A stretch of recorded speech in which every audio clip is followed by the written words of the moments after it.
Bonjour et bienvenue dans l'atelier du geste pianistique. Aujourd'hui, nous allons parler d'énergie cinétique.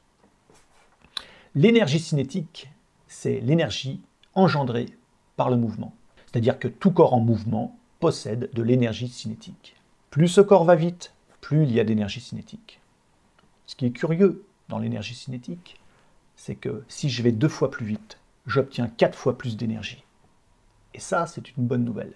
En créant beaucoup de vitesse, on obtient encore beaucoup plus d'énergie cinétique. Alors l'énergie cinétique dans le piano. Alors il se trouve que le piano est l'instrument qui nécessite le plus d'énergie. Malheureusement, l'énergie musculaire n'est pas suffisante pour jouer du piano. Il va falloir trouver de l'énergie ailleurs. Et cette énergie, on va la trouver dans l'énergie cinétique. En créant de la vitesse, on va fabriquer de l'énergie cinétique. Sans énergie cinétique, on ne peut pas jouer de piano. C'est ce qui se passe lorsqu'on voit des débutants jouer du piano, ils sont crispés, bloqués. Il n'y a pratiquement aucun mouvement dans le jeu du débutant. Et c'est ce qui va les fatiguer, ce qui va mettre en échec leur jeu. Alors on va prendre un exemple. Si je mets mon poing fermé sur le clavier, sans enfoncer les touches, et que je rentre en chute libre, j'obtiens un petit son, parce que je suis très proche du clavier. Ma vitesse était très faible. Je monte un petit peu, cette fois-ci, je me mets à 5 cm du clavier, et je mets mon bras en chute libre.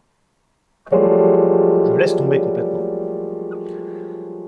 Là, le son est plus important, parce que j'ai plus de vitesse que dans le premier exemple. Maintenant, je vais me mettre à 20-30 cm. Je vais laisser tomber en chute libre ma main. Là, j'ai énormément de son, parce que je suis arrivé à une vitesse importante au point de contact entre ma main et les touches. Alors, le problème de cette technique, c'est qu'on ne peut pas jouer véritablement avec trop de distance. Ça, c'est pas raisonnable de faire ça. Parce que la vitesse est trop importante et on risque de se faire mal. D'ailleurs, on entend le bruit des touches. C'est pas normal. On a une autre possibilité de créer de la vitesse, non pas au bout des doigts, mais plutôt au niveau du poignet, tout en ayant le contact avec les touches avant de jouer. On a le contact, on va mettre le poignet haut comme ça, et on va descendre le poignet très rapidement, jusqu'à atteindre une grande vitesse lorsqu'on sera à ce niveau-là, lorsque le poignet sera très bas. Et c'est là qu'on va enclencher les touches. Voyons comment ça se passe. Voilà. Juste derrière, je suis descendu très rapidement, et lorsque je suis ici, j'essaye de remonter avec les doigts et le poignet. Et là, j'ai de la force. Et plus j'aurai de vitesse lorsque j'arriverai en bas, et plus j'aurai d'énergie.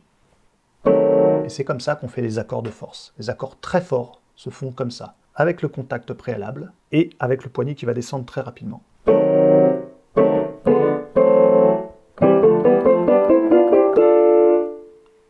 La technique des octaves, c'est la même chose. On se sert de l'énergie cinétique. On va descendre le poignet rapidement jusqu'à atteindre une vitesse importante lorsque le poignet sera bas. Et là, on va jouer en remontant.